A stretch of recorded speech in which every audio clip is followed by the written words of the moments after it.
Reconciliation matters to me to have, I guess, a better understanding of our culture, our mob, our struggles, and just to get it out there so non-Indigenous people know what our struggles were. I guess growing up, back in the 60s, we were plants, fauna and plant. We weren't recognised as Aboriginal and Torres Strait Islander people back then. I guess with the elders, my mother actually was identified as a plant growing up. So some of those elders are still around. But I guess for non-Indigenous people, it's an understanding of where we are and who we are. So reconciliation is really important to create equality and equity for everyone. As a registered nurse, the issue with the gap in health-related outcomes is one that's very personal for me and something I hold close to my heart. I've seen firsthand the effect that the gap in these health-related outcomes can have on our Aboriginal and Torres Strait Islander peoples, and I think as a country it's so important that we work together to bridge that gap. Reconciliation should matter to every Australian, and Ferris Care has a really special place in the story of reconciliation.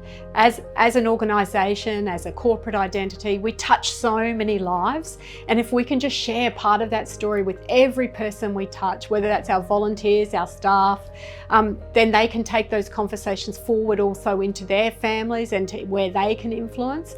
And a reconciled Australia is a place where I want to live. I explained to my young niece growing up in New Zealand, she's 12 years old, and I explained to her about where Auntie lives. I live here in Townsville. It's traditional owners, the Wulgurukaba and the Bindor people, and I'm explaining this to her. And this is normal in New Zealand, that that we understand tribal land areas.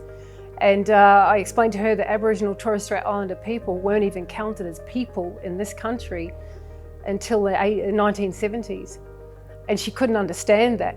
She was angry about that. How could that happen? And how is it that only in the last 50 years that we're starting to move forward? Reconciliation is about addressing past injustices and inequalities. I grew up in a country in South Africa where racism and inequality was institutionalized.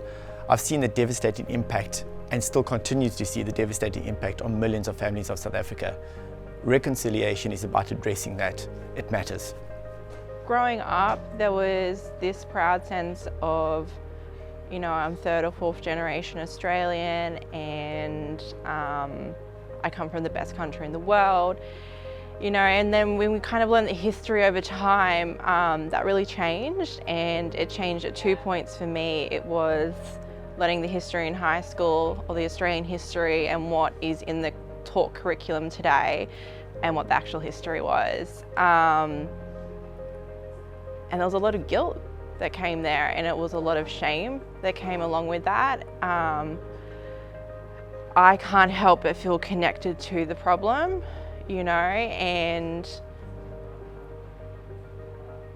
I don't know what to do about it.